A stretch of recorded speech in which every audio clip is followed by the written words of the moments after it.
pagpag at mga iba pang kaugaliang ginagawa natin kapag may patay. Ako si Risa Singson Kaupeng. Magkapet, pandasal muna tayo.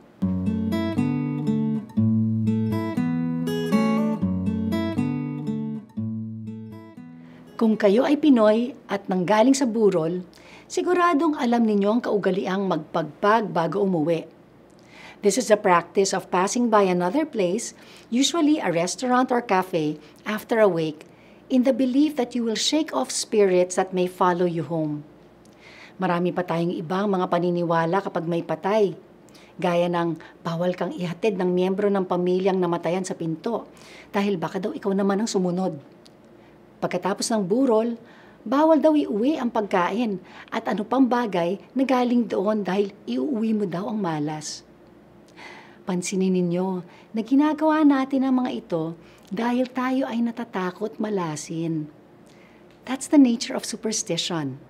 It's driven by fear, which is the opposite of faith in God.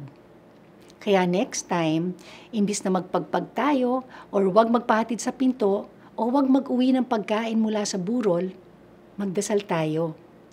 Merong cleansing prayer na pwede nating dasalin, asking Jesus to cleanse us from any entanglement from evil spirits we've encountered during the day.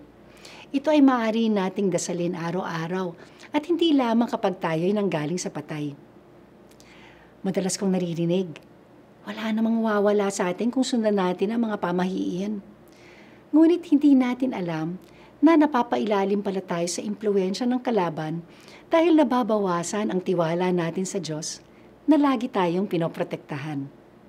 Instead of trusting superstitions, let's trust in God who never fails us. Tayo magdasal.